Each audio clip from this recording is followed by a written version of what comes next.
Okay, I'll keep an eye on the waiting room. So, welcome to the second half of the second day on the Db2 stream at GSC UK Virtual this year. I am very pleased to introduce Mark Rader from IBM, who works in the IBM Z Washington Systems Center and has 38 years of technical experience with IBM, no less. So, without further ado, I'll hand over to Mark, and this is the 101 session on Db2 for zOS recovery basics, and that's session 2J. So over to you, Mark. Thank you. All right, thank you very much. I will keep smiling at the audience while I get my screen sharing going, and then to make sure I don't have any bandwidth issues, I will probably stop the video. Also, I don't want people getting distressed. So let me see if I can share this screen. Do you see the pretty scenery? Yes. Oh, good. There's somebody running on the beach. Yeah, got it. Excellent. Okay, so we can dispense with pretty scenery and get on with the presentation. So welcome, everyone. Thank you for joining me today for a introductory discussion about Db2 for zOS. I've never gotten to pronounce it zOS, so I'll call it zOS, recovery basics. The database, for most of us, is at the heart of our organization. This is where the important data lives. This is where the critical components are that allow us to run our business. And of course, we're talking today about the database in Db2 for zOS. And in this particular picture, it's running on a Z16 processor. Now, having the data there is all well and good, but it doesn't do anyone it's not useful unless there's someone interacting with it. So we're going to have a set of users, clients, your business partners, your suppliers, whoever it is, who's reading your data and updating your data and otherwise taking advantage of what you're taking so good care of. Now, the way they get to the data, of course, is they're using a program. That program may be on their device, it may be on an app server or a web server somewhere. It may be a program that's running on the same LPAR with Db2 for zOS. That program, in turn, is going to then put data into Db2 and take data out of Db2. And the program was written by a developer. And our developer here has extra special glasses to protect from the glare of the screen. And since our developer is a modern developer, they're taking advantage of the latest DevOps technologies to provide better code at a faster rate with fewer errors. And of course, the data is stored in Db2, and we need to manage the data in Db2. So we've got a DBA here who is happily proceeding with things like reorging data and image copying data and everything to keep sure that the data is available for the application. And that's what we're all about, right? Data available to the application. So in a perfect world, data inputs are always correct. Programs are coded correctly the first time. Machines, LPARs, and communication links never fail. And disk never breaks. And in that perfect world, our DBA doesn't have much to do, realistically, but look out the window and get ready for coffee break or afternoon tea, or perhaps later an appropriate beverage. However, we are not in a perfect world. So in the real world, when we look at this picture, we may get incorrect input, right? Either someone keyed the wrong thing and pressed enter anyway, or they were attaching a file and attached the wrong file. There's a number of different possibilities. There could be a bug in the code, right? These things do happen. Perhaps hardware, software, or disk failure in or near where Db2 resides. Or perhaps there's a process failure or a timing failure or planning failure in the support staff, leading them to lots of headaches. And the result of any or all of these could be bad data or inaccessible data. And that is why we need recovery and why we want to talk about recovery today. over time, and as Colin mentioned, I've been working with IBM for close on 4 decades. And over time, you can see these curves. They're kind of straight here, but the likelihood of an outage, right? The likelihood of an event you have to recover from has been dropping. So that is I guess that is a green line going down. But the cost of an outage is rising. So because hardware and software is more reliable, it's less likely to come up with an outage situation. But when outage situations do occur, it's much more likely you're going to be under a lot of pressure to recover. So why are these events less common? Well, one is disk redundancy. For many years, we've been using redundant arrays of inexpensive disk. So it isn't that they never fail, but because of the redundancy, the failure doesn't impact anybody, and you just replace the failing disk with another disk. Or the evolution of storage. Many places don't have moving disk anymore at all. It's all solid state. Now, that doesn't mean that it never fails, but the likelihood of the movement causing failure has been removed. Automated operations is another reason for fewer errors, fewer recovery events, right? Because we've automated the things that need to get done, we can respond quickly to problems, and autonomics is being included in things like zOS and Db2 for zOS and other subsystems. Plus, over the years, we've enhanced utility operations. So just as one example, a Db2 online reorg will only affect the shadow copy of the data. And so if the reorg fails, it doesn't keep the applications from continuing with their work.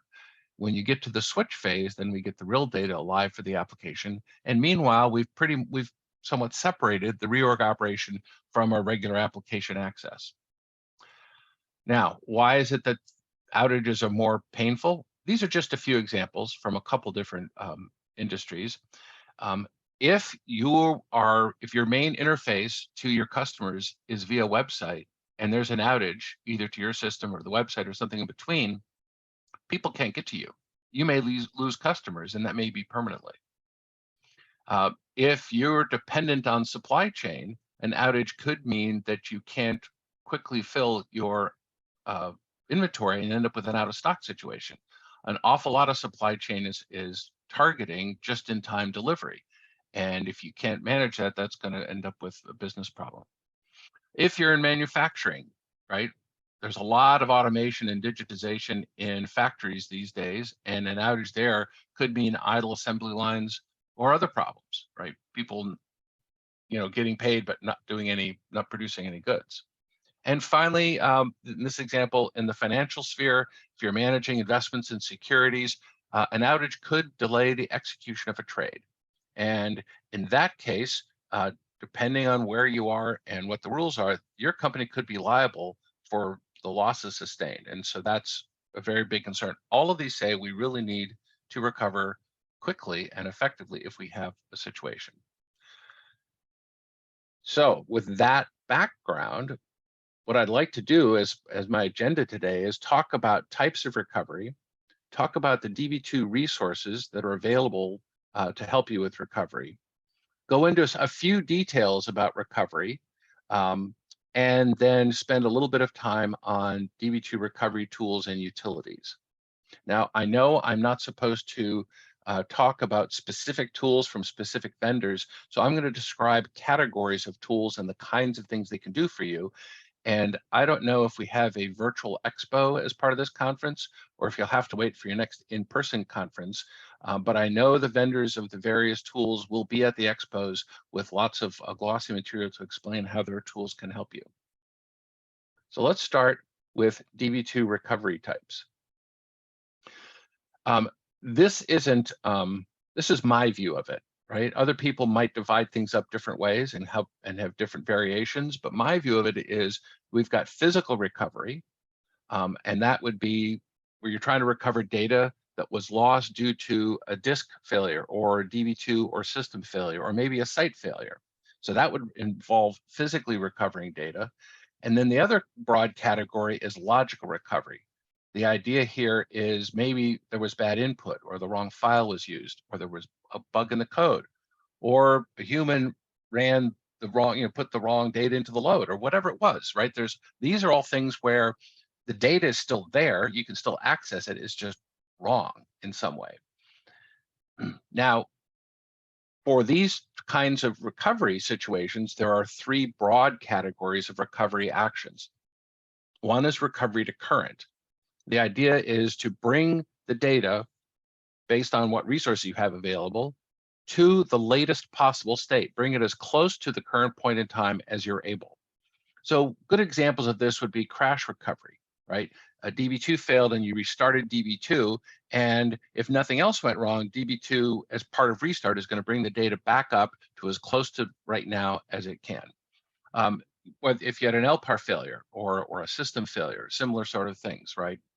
Even with a disk failure, you're talking about that, trying to get up to as close as current. Another possibility is point-in-time recovery. Now, you can use this for physical recovery, but this, I think, would generally apply more for logical recovery. And the idea is to return the data to the state that it was at some point in the past. Let's, for argument's sake, say that the batch job blew up and there were a bunch of dependencies, and maybe it's easier to restore everything to where the batch job was and run it correctly this time. Or a program was introduced that caused errors, and maybe it's easier to go back to before the new program was introduced and start again. So for point-in-time recovery, one option, broadly based, is to restore a copy of the data that you have and apply log records up to the point in time that you've chosen. But if this point in time is close enough to current, maybe what you can do is just roll back, right? Back out the changes to a particular device, back to a particular object, back a little ways. So we can do, recovery up to the point, or you back out back to the point. And then there's what I'm calling transaction recovery. It might be called other things in your shop. The idea here is that the error in question, this mostly involves logical recovery. The error in question is relatively contained. You can identify what it was, you can identify the records or the tables affected, and you can use some precise programs or tools to address these few items that were wrong and correct them. So typically this would be running a specific transaction or specific set of jobs to go and reverse what was wrong for a small subset of your incorrect data, and in that way get all the data back available to the applications. Sometimes we call that forward recovery, and like I said, other folks will use other phrases to describe that. So I've got an example of a physical data loss, and my example has to do with the data center outage. You may recall in the news a year ago that there was a severe storm in Texas. There was a lot of cold, there was a lot of ice, tree limbs were breaking, power lines were affected, power was failing, and in at least one case that I'm personally aware of, that caused entire loss of power to the data center.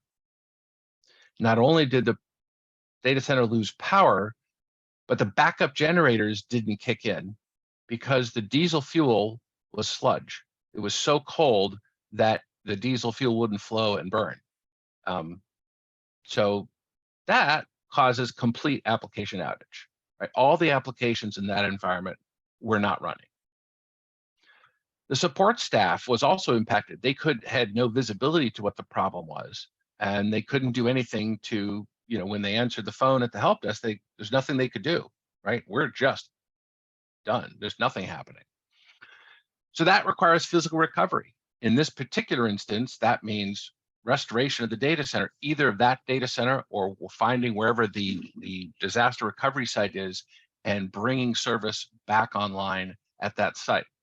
So after the data center is recovered and you start bringing up the LPARs, then we're going to restart DB2.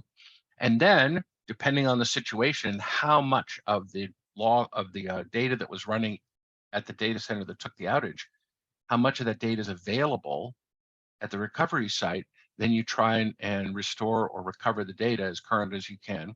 And finally, after all of that, then you can resume application access to data.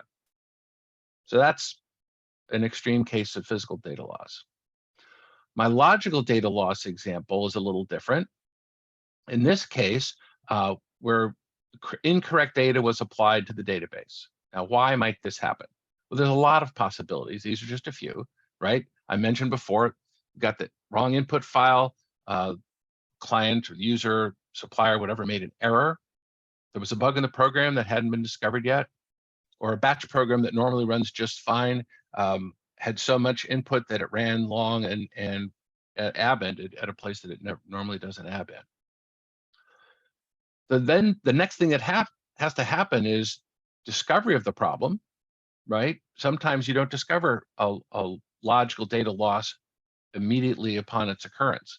Sometimes the data loss happened, Monday morning, and someone calls to complain on Wednesday. And so discovering the problem and then analyzing the problem is the next activity. So how many tables were affected? How many rows were affected? And after you learn the extent of the problem, then it's time to put together your recovery strategy. What's the best approach in this case? Do we restore a previous copy and rerun the job or jobs? Do we back out to the start of the problem and hope everything is better? Do we execute specific correction because, yes, there was a problem, but it only affected Mark's salary record, so all I have to do is fix Mark's salary record. And oh, by the way, when you're doing that, please increase it. With the recovery strategy, then you execute the strategy. And assuming that was the right strategy, then on a success, the data will be available again, and we can go back to letting all of our different users and programs access the data. So any questions about physical data loss and logical data loss and where we are at this time? Okay, hearing none, I will move on to Db2 recovery resources. So in the most simplistic view, we have an image copy that was taken sometime in the past. We have the records in the Db2 log. We put those together using a recovery utility, and we recover the table space, right? Now, there's more to it than that, right? So we do have Db2 logging resources, the bootstrap data set, the active log data sets, and the archive log data sets. I sometimes group all these together and call them the Db2 recovery log because all of them make up logging resources. There are image copies. So these would be backups of table spaces or table space partitions, and you can back up indexes and index space partitions. We'll talk a little bit about what kinds of image copies you can have. Another approach is to take system level backups, right? So the idea is to back up the entire system. Db2 provides a backup system utility, which you can use for this. There are other methods outside of Db2, right? Other vendors or other tools that are, more operating system dependent. And Db2 has recovery information to help you with recovery. So we'll talk a little bit later about the table spaces in the catalog and directory that allow you to manage recovery or help you manage recovery. So first, let's talk about Db2 logging resources. Let's start with the Db2 subsystem. Now, for this Db2, we're going to have two bootstrap data sets. The bootstraps, which are also DSAM data sets, are going to have the log inventory. So they'll have information about all the logs that you have in your environment, both active and archive, and what period of time they cover. There are system checkpoints. So every time Db2 takes a checkpoint, that information is added to the bootstrap data set. So we know, where Db2 is at what point in time. As it turns out, there's lots of other information in the bootstrap. The only one I'm going to mention at this point is the distributed data facility communication record, where if you've defined static aliases, they're there. You hopefully are defining your group dynamic virtual IP address and your member IP addresses if you're data sharing. You define ports there. There's a lot of information that you have in there for distributed. Okay, then we get to the active log. So Db2, when you start up, Db2 will offer you the option for 3 logs. Most people have more than 3 sets of logs, and these logs are typically in pairs, right? We have copy 1 and copy 2 in case we have a problem or if we want to access them in parallel. we can have up to 93 pairs. Up to through version 11, each one could be 4 gigabytes minus 1 byte in size. Starting in version 12, function level 500, they can be 768 gigabytes in size each. So that is log copy 1 dataset 01 can be 768 gigabytes by itself. And then of course, copy 2 is probably the same size. Inside the active logs are all the data changes. And I don't just mean insert, update, and delete, truncate, merge, those sorts of things. DDL, right? Drops, and other things that have changed the environment. DB2 is going to capture all of it, and significant events. When the log gets filled up, so you might have something much smaller than 4 gig, you might have something much larger than 4 gigabytes. When it's full, we're going to switch to the next log. So we fill log copy 1 and a dataset 01, and we go to log copy 1 dataset 02, right? And at that point, we're going to start offloading dataset 01 to an archive log. So let's put some archive logs out there. Now, ideally, these start on, at least one of them starts on disk, not directly on tape, but we'll get into that a little bit later. So as we go through, then we're going to cycle down to however many logs you have and go back to the beginning. So let's say we had 64 logs. And so in this case, DSNN is actually DS64. When we filled number 64, we go back around and start using DS01. And so we have to have emptied and offloaded DS01 by the time we fill up all the logs and swing back around again. And that is one of the things we want to think about. So the archive logs, we can have up to 10,000 of them. Unlike the Bootstrap and the active logs, which are VSAM datasets, these are sequential datasets. They contain the offloads of the active log, and they include system checkpoint records. So every time DB2 offloads a log copy to an archive, it's going to include a system checkpoint. It's going to take a checkpoint and write it into the archive log. So of course, these checkpoint log records are important resources. And those are going to have current status and log RBA information. If you're in data sharing, it'll also include the LRSN or log record sequence number. There's going to be information about units of recovery that were active at the time of the checkpoint, and information about page sets, which page sets are open and what state are they in. So all of these is included in checkpoint log records. So there could be just a few records or could be a lot of records depending what's happening at the time. All right, the next set of resources we're going to talk about, there could be many of those checkpoint records. The next set of resources we're going to talk about are image copies. So I've got some tables here, and the first way I think about image copies is I think about a full image copy. So that's we're taking a complete backup of an object. So here's a table, and we're going to make a full image copy. So we're going to, start up our copy utility.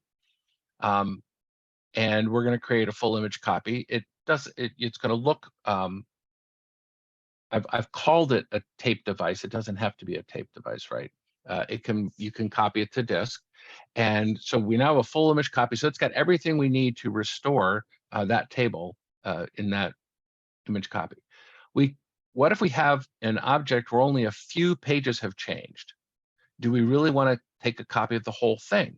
Well, maybe we can do an incremental image copy. The idea of an incremental image copy is just figure out the pages that changed and copy those. So we'll run the copy utility to make an incremental image copy, and all we're doing there is capturing the pages that have changed since last time and putting them in an incremental image copy. Now, the incremental image copy by itself is not enough to restore the object. You're going to need the previous full image copy and then apply the incremental. But taking incremental image copies can be faster and cheaper than taking full image copies, but eventually you're going to merge the incrementals back into the full image copy. So if you do have to do recovery, your starting point is the entire set of changes.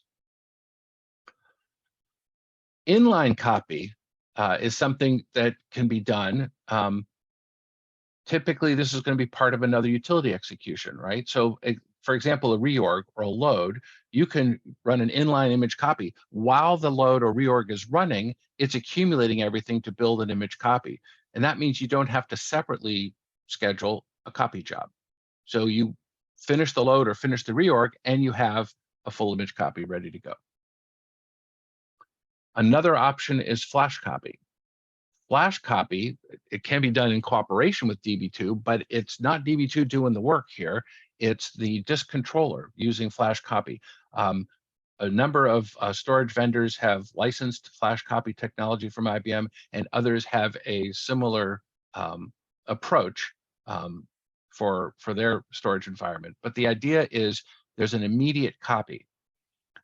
That doesn't mean magic occurs and suddenly you've made a second copy of everything in the controller, but it does mean that the controller is smart enough to identify the time when you said you wanted the image copy, and it's going to track the state of things at that time and the state of change over time. So from DB2's perspective, the entire copy has taken place almost instantaneously. You can use flash copy image copies, FCIC you'll often see, to do backups. You can do them for backups of entire objects or for individual partitions, depending which level of DB2 you're in. And of course, a flash copy image copy, again from DB2's perspective, is going to be produced faster than a full image copy or an incremental image copy. Let's spend a little time talking about system level backup. So I'm going to back up my entire system. So DB2 provides the backup system utility. And so what that really means is DB2 is going to use DFSMS Hierarchical Storage Manager to back the system up, and then later you can use restore system to put the system back in operation. So if we look at our pretty picture here, the backup system utility is just going to produce a copy of everything.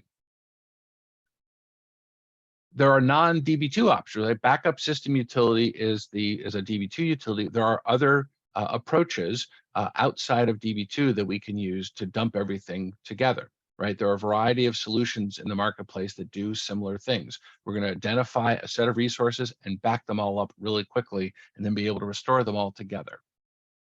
Why would we want to back up the entire system? Why not just, pick items here and items there that we care about the most?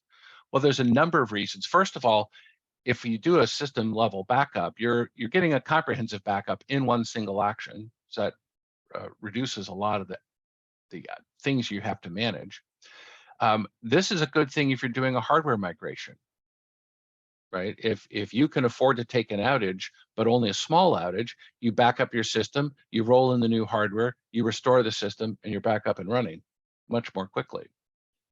You might do this for testing. You back up your system and then you restore it elsewhere where you do some testing. And of course, you make sure that the data is protected from,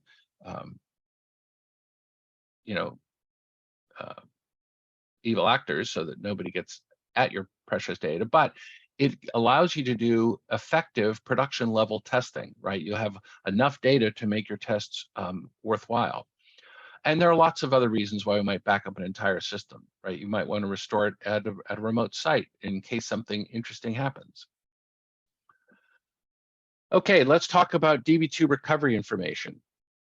syscopy, syslograngex, and sysutilx are table spaces that DB2 maintains. Syscopy is a catalog table space, and that records the information about the image copies that you've taken. So over time, as you take more and more and more image copies, you're putting more and more records into syscopy. Syslograngex is a directory table space. And the idea of this is to track the log ranges when an object is being updated and when it is not. And the idea is that if you have to recover that object, you do not have to read the log for those stretches of log where this object was not being updated. So it's going to reduce your log scan time during a recovery and make your recovery time faster. Sysutilx, another directory table space, records the execution of all the utilities that are happening now. And once the utility completes, its record is removed. But if there's a record in there, that means the utility is either running or it's in some sort of exception state, right? Like it stopped or ran into a problem. And so sysutilx is important for understanding where, for example, maybe your copy utilities are and how they're doing. Modify recovery is not a table space kind of resource. it's another utility, but I put it here because its purpose is to help you manage the size of syscopy and syslog range X, right? DB2 will keep putting things into syscopy and syslog range X, and eventually they'll fill up. So you need to clean out the old data. So, information about image copies that are 2 years old, not useful anymore, right? 2 months old may not be useful anymore, depending on your requirements. So modify recovery is how you clean that out. Same with syslog range X. DB2 is going to track for all of your table spaces and partitions, which range of logs they're being updated in. That's a lot of data. And after a while, that data is too old to be useful, so modify will let you get rid of the old data. All right, any questions about the logging resources and recovery information and that sort of thing that we just went through? Okay. So let's. Sorry, Mark, there is just one question. Okay. It's from Radik Vanek, and he's saying, could you go back to the backup system slide? Question is, could it be possible to later recover just e.g. one table space from the overall DB2 system backup? So I guess, is it possible to select individual objects is what he's asking. Right. So the question, if you're doing a system level backup, if you want to back up individual resources, that's going to be one of those big it depends questions, right? It depends on how you took it, whether it was the backup system utility or there was others. My off the top of the head answer is, if it's the DB2 backup system utility, then yes, you'll be able to restore individual objects if you're relatively current in DB2. But I would rather look up the details because there may be some constraints. But yes, I believe you should be able to restore individual objects. If you're using the non-DB2 options, say other zOS related options or other vendor options, I don't know the answer to that. My guess is there are ways to do that, but I don't know. But it is a great question. I'll have to research it. That means I'll get to learn something. Okay, so I want to spend a little time talking about the DB2 log because it's the basis of everything that we're talking about in DB2 recovery. So I've got time marching on along at the bottom of the screen here, and we've got DB2 also running along. And DB2, of course, has the active log, which we've already talked about. What I haven't talked about thus far is a log buffer, right? There is a log buffer that DB2 maintains in memory, and that's an important player in, filling up the active log. And of course, we have table spaces where the user data is and catalog directory and everything else. So what I want to talk about is what happens when an application starts and an application goes and reads some data and decides to take action on the data. So it's going to update the data. So when it updates the data, DB2 is going to write some information to the log buffer to record that update. What was the state of the data before it changed and what was the state of the change? And both of those things get put into the log buffer. The application continues on its way, and when it's finished, it issues a commit. At commit time, the application is going to wait, and it's going to wait while DB2 makes sure that the log buffer is externalized to the active log. Now, it's very possible that the information in the log buffer for this application has already been externalized. In that case, we return very quickly. But it's also possible that the latest updates from this application are still in the log buffer and have not been externalized. And in that case, we're going to get a synchronous write to the log. DB2 is going to write the log buffer out to the active log. And when that log is complete, then we can return control of the application so they can finish up. So at commit, we ensure that any of the changes the application made have been written to the log. Now, later, sometime later, the application may or may not come back to DB2 and do that same thing over and over again. But sometime later, we're going to take the changes that the application has been making and write them out to the table space that holds the table or indexes that were affected by the change. So this is going to happen sometime, and we call that a deferred write. we'd rather not make the application wait for that to happen, right? We have ways of optimizing log writes, and it may not be as optimal to wait for all of those other changes, especially if there are lots of them. Now, there are some other databases, including IMS, where the write to the log is part of, the write to the physical data set is part of the commit in most cases. So we have deferred write. Now, at some point, various points in this picture of time, DB2 is going to write those checkpoint records that we talked about earlier, right? It's going to keep track of the current status, what's happening, what's the status of various page sets, how many units of recovery are running, which ones are they, and it's going to take those checkpoint records and also write those out to the active log. That will happen based on how you've got it set in DB2 subsystem parameters, sometimes called DSNZ parm. So you can say by a number of time, amount of time, say 2 or 3 minutes, or a certain number of log records. So we're going to capture those checkpoint records. And then when DB2 restarts, DB2 is going to read the log backwards to find the most recent checkpoint and figure out what's happening at that point and reestablish its environment based on the things that were happening at that time. So it's going to know then the updates that hadn't been committed and updates that have been committed, and make sure that the ones that haven't been committed get rolled back, and the ones that haven't get committed are marked complete and everything, so you know where you are. So I wanted to make sure you had that background before we keep going.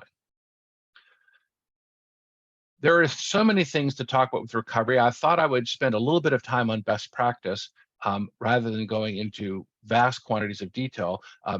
Most of these subtopics I'm covering today could each take an hour for discussion. So let's talk about some best practices. So for the active logs, you want to make sure you have at least 6 hours of coverage in your active logs for peak periods of activity.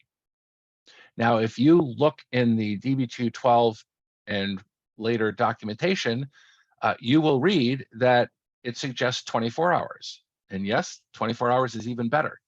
But for some customers, it's even difficult to have 6 hours on the active logs because they produce so many log records because of how busy they are writing in their environment. Your archive logs, you want to keep at least 24 hours of log data on disk, preferably up to 48 hours. Again, for some customers, it's hard to manage this because of the sheer volume of records they're producing. And the reason we want to have archive logs on disk is because disk recovery is much faster than tape recovery.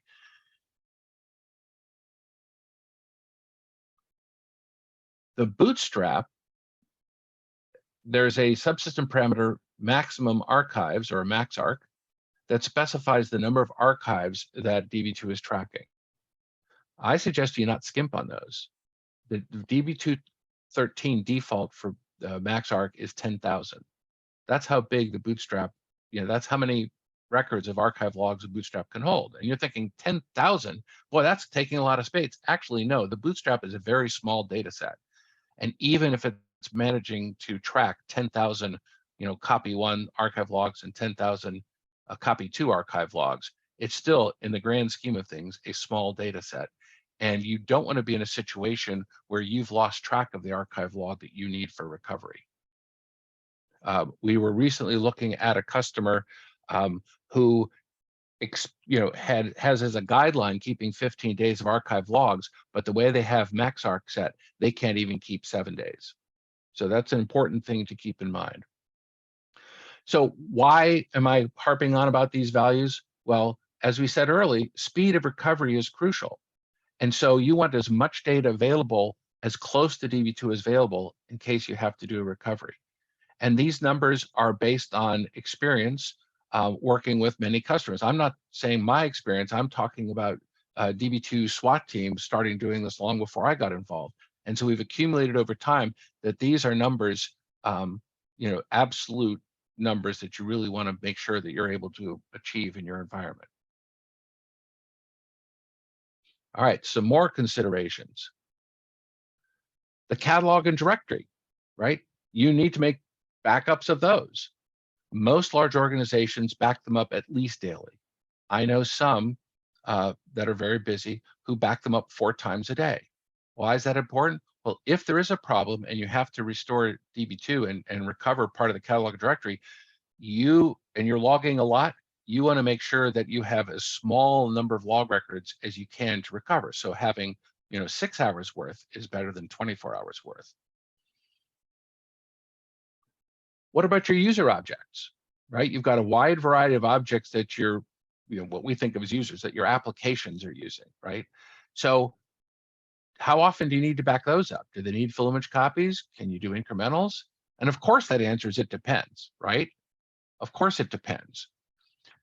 And the question then I have for you is, which department do you think is going to tell you that their data isn't that important and they can wait because the recovery of their data is going to take longer, right? And if you do have departments that say, oh yeah, my data is not that important, I can keep running even with pencil and paper, well then fine, you don't prioritize them, you prioritize one of the other departments. But most of them aren't going to admit that their data isn't important. One of the things to consider is parallel recovery.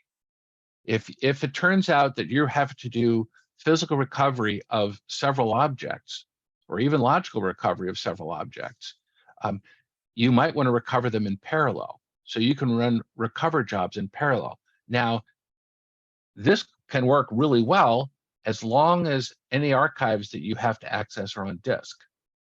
Parallel recover jobs are going to have to take turns if it's on tape. And even though you know, and I know, that virtual tape is disk behind a different controller, it's going to be treated by zOS and Db2 as tape, which means serial access, which means you have to take turns. And that's going to potentially slow things down. If you do face that kind of situation and you know that you have lots of archive data that's past the point where it resides on disk, you may want to recall it to disk before start running your parallel recoveries, so you can get those recoveries done more quickly. What about indexes, right? I don't know anybody who has tables, or at least significant tables, that don't have at least one index, and some many. How are you going to restore the indexes? Because you definitely don't want to start application access without the indexes that the applications are used to, right? If the index isn't available, you're probably going to have an invalid package, which means you're going to get an auto-bind, you end up with a table space scan. That's not going to be pretty. So you can rebuild after the tables are recovered, or you can recover if you took image copies, and you can recover the indexes in parallel while you're recovering the tables. So that's something to think about. Which objects and their indexes are so large, it makes sense to image copy the index because it speeds up the recovery, as opposed to wait until the table space is recovered and then rebuild the indexes. Something to consider. All right. More things to think about. Although this isn't specifically technical, this is more, how are you going to manage it? When do you need to do a recovery? So, are you going to get a text on your phone that says, hey, get ready to run recover? We're about to have a problem, be prepared? I don't think so. That's not how it's going to work. What's more likely is that something extraordinary is going to happen, right? You look out your office window, you see an excavation, some excavation equipment that pulls out some cables out of the ground. They didn't do it on purpose, but you're suddenly suffering an outage. So now you get to recover. How recent is your last copy? And if it was the site that just got recovered and you have to go to another site, how recent is your latest copy at that site? Okay, you finally got recover running. Everything is lovely. Ooh, maybe recover can't read the next tape in the sequence. Or you've had to go back to another site and there's an old copy, right? You've got a really old image copy and the site doesn't have archives that go back that far, right? So there are things to be concerned about when you're making sure you have the inventory of resources that recover is going to need. But it's fine, everything is great because your manager's involved, right? So you can relax now.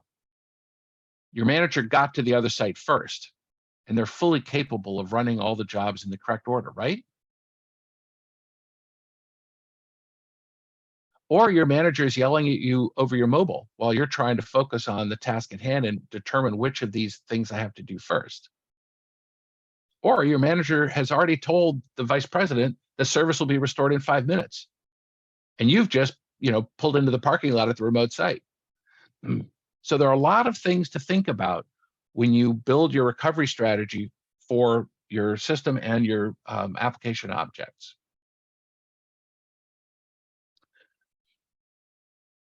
So this is the last section here on utilities and tools. So I'm going to pause to see if any questions came in about the recent material.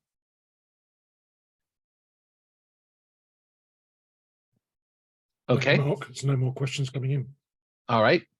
So first, let's talk about utilities. So there's a wide range of things that I'm going to talk about here in the space of utilities. Not all of them are strictly utilities, but there are several standalone utilities that DB2 provides. DSN-JU003, which is also called the change log inventory. This is a job you can use to manage the Bootstrap data set. You can, for example, add or remove active or archive log data sets from the inventory. You can change the DDF communication record and decide what you're doing with IP addresses and aliases and things like that. But for DSN-JU003 to work, DB2 has to be down. And just an advert for DB2 13, you can remove active logs that for some reason you don't want anymore without taking DB2 down in version 13. In version 12, to remove an active log, you have to run DSN-JU003, so that DB2 has to be down. DSN-JU004, if you want to think of that as the companion utility, this is also called the print log map. The idea is to print out some of, by no means all of, but some of the information in the Bootstrap for you to look at. There's a variety of information available to you, including that DDF communication record I keep talking about. But mostly what you're looking at is the active log coverage, which active log of your 24 or however many you have pairs, which covers which period of time, how much time is covered in your active logs, how much time is covered in your archive logs, which archive logs in particular are covering which range of time. All of that information is available, plus the recent checkpoints, right? Plus conditional restarts. There's a lot of information there that DSN-JU004 will show you. Normally, when I am working with a customer, what I'm looking at is the DDF communication record and the active and archive log coverage. Except there's a lot more, but by no means everything in the Bootstrap. There's some hidden DB2 stuff that won't get produced in this printout. DSN, just for instance, if you use dynamic location aliases, they're stored in the Bootstrap, but this doesn't print them out. It will print static aliases. DSN1logP is the print log data. You run DSN1logP if you actually want to print some or all of your log and examine the records to see what's in there, right? This will produce a recovery log report. You can produce a summary report. You can use their extensive filtering capabilities to filter what you get, because typically you're not trying to read everything in the log, but you're looking for something specific. So you can use DSN1logP to physically print. In the old days, people put it on paper. I don't think anybody does that anymore. And then go through and figure out what it is in the log and what you need to do with it. There's another set of utilities. I've got a couple pages on these. These all come with DB2. And so I'm kind of in between. Is that it's a product or not? Well, yes, it's part of the DB2 utility suite, but you get a license to use that against the catalog and directory, is my understanding. So I'm going to talk about them. So the first one is copy. We've talked about copy. That's how you make image copies. And related utilities are copy to copy and merge copy. So if I already have a copy of one of my favorite objects, I can do copy to make another copy of that object, either because I want to, or I want to send it off site, or I want to restore it somewhere else to do some analysis. Merge copy is what I do to take incremental image copies and take those few change records and put them back in to make a newer full image copy. Recover, we've talked about repeatedly, right? You're going to restore an image copy of a table space or table space partition, or an index space or index space partition. I only mention load and reorg here because of the inline image copies. Now, some folks do have load and or reorg as part of their recovery strategy. Say, well, how would I use load as part of recovery? Well, for some objects, it doesn't make sense to go restore an image copy and apply the log. For some objects, you have a copy and it doesn't change much and you just load it back in. But typically I think about it in this space because of the inline image copies. And then of course, rebuild index is the alternative to recover for index. Right? Rebuild index is going to reconstruct the index or indexes partitions from the tables that they're pointing to. So after you've recovered the table space or table space partition, then you can rebuild the corresponding index. If you have, as we mentioned before, an image copy of the index, that may be faster. Check data allows you to check for referential constraints and table check constraints and consistency between the base table.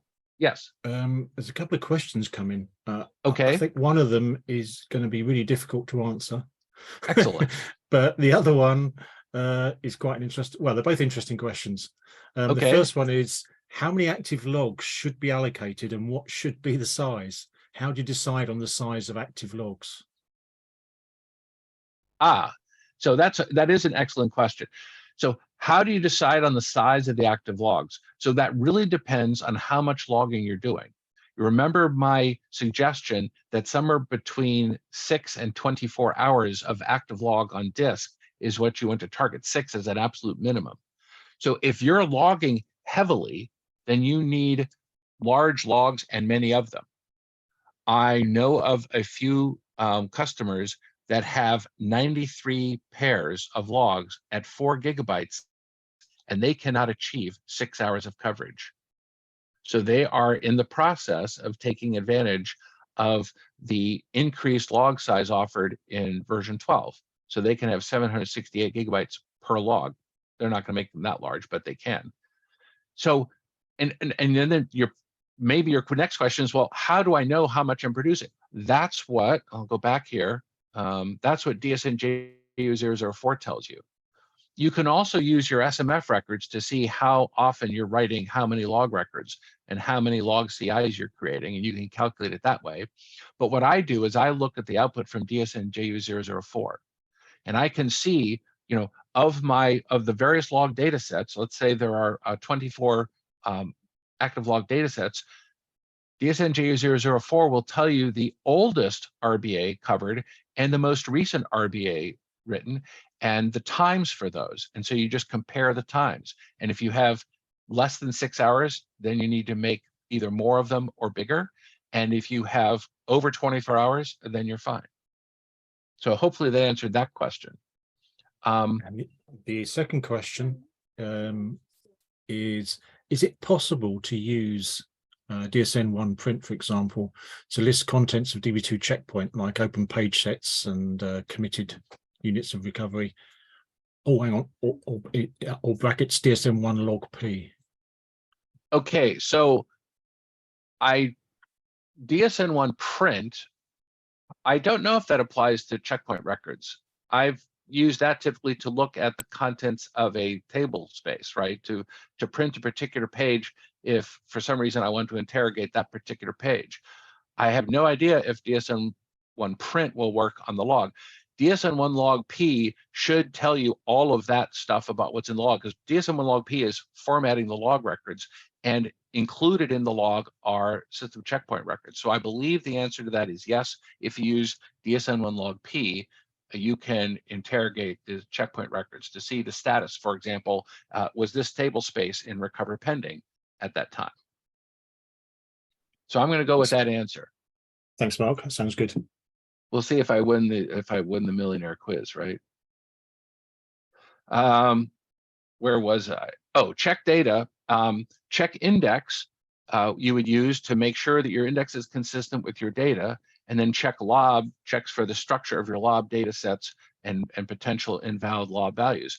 Now, check data, check index, and check lob are recover utilities because you may or may not be fully comfortable about the image copies you have, especially if they relate to tables that are related to each other in referential integrity ways, right? If you have constraints between tables and you haven't been image copying them within, like a single job to make sure that they're all at the same point. So if you're not comfortable, or if you just want to be sure, check data and check index will make sure that, yes, you do in fact have what you think you have and you've recovered correctly. So these should be part of your overall recovery strategy. The report utility gives you lots of information about what you would need to do to recover an object. So for example, you can run report recovery against a particular object, and the output of that report will tell you, okay, here it is.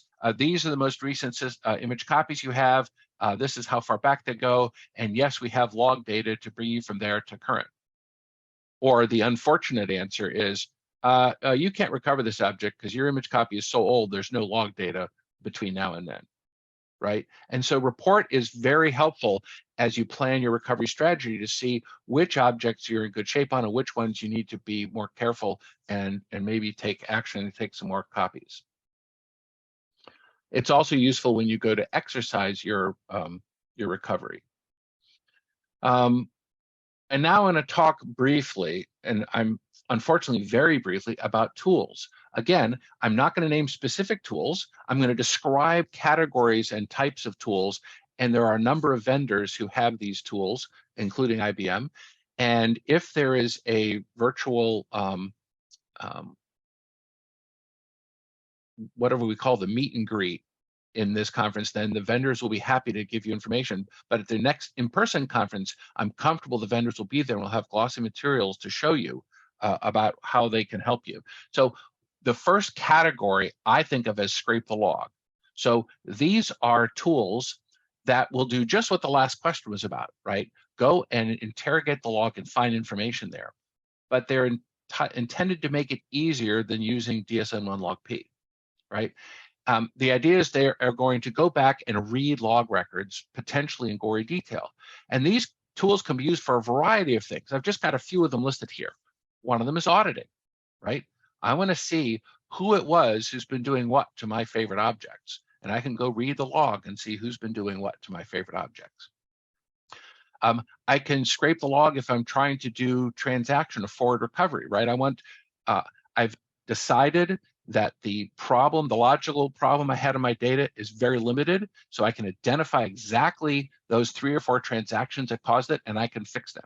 So scraping log would be a way to do that. Or forensic analysis. I had a problem, right? Db2 went down, I don't know why. I've got everything up, I've got the data running again, but I need to go back and figure out what it was that happened so I can keep it from happening again. So you might want to go through and read through the log to see what it was that happened. And there are many other variations. There are a set of tools that I'm putting in the category of coordinate recovery. So they'll help you coordinate your recovery efforts, right? There are a number of vendors that have tools like this. They'll keep track. So they'll, in effect, they'll take what's in the report utility and enhance it. They'll insist, for example, that when you run copies, you run them a certain way, that you have certain control cards in your copies to make sure you get all the data you want, that things that need to be copied together are copied together, that when you go to recover, the things that in a referential set get recovered correctly, right? So you have a set of tools that will help you coordinate recovery and make sure that constraints, views, and aliases are all back in place when you're done. There's another set of tools that allow you to replicate data, right? And most of these will take advantage of the Db2 instrumentation facility, which produces IFC ID 306. This is basically making log records available to be sent elsewhere. Now, replication can be used for a number of things. I'm talking about it for recovery, right? And so the primary use that most of my customers have is for disaster recovery. We're going to replicate data to a disaster site and be able to recover there. But you can also use replication tools to produce test data in another environment, or to feed other systems for different regular processing options, which aren't about recovery. There's a lot of richness and capability and a lot of different approaches. And then in general, I would just say that all of the tools, the purpose behind them is to provide easier access to log data because there's such a rich collection of data in the log. and the tools will make it easier for you to find the data that you need and take advantage of it.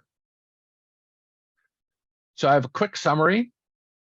As you consider your recovery, you have to remember, since you don't do it every day, it's going to be something you need to plan for so that it doesn't become you're able to do it effectively when it does happen. It's likely to come at an inconvenient time, right? It's not going to wait until the football match is over. You're likely to have to do extensive research just to figure out what happened. And once you've figured out what happened, you're then going to have to extend that research to figure out which objects need to be recovered. How long is this recovery going to take? Can I afford to do a surgical recovery of a few things, or do I have to do a mass recovery? The Db2 recovery resources, utilities, and related tools are extensive. There's a lot out there. You may or may not have them in your shop. And even if you don't have all the tools you want, you may not be taking advantage of what you already do have. So it's important to understand what the resources are and what you have available to you, and then make sure you practice recovery and document the procedures. If it turns out that your manager is the one who's going to perform the recovery because they can get there first, you need to make sure that the procedures are clear enough that they can do it. And what if it's their manager doing it? One of my favorite war stories is about a VP, a vice president, that showed up at the recovery site and couldn't figure out the recovery procedures to bring the system back up because they weren't clear. That's everything I have. I have 1 minute over, so I'll just ask you please to submit your session feedback.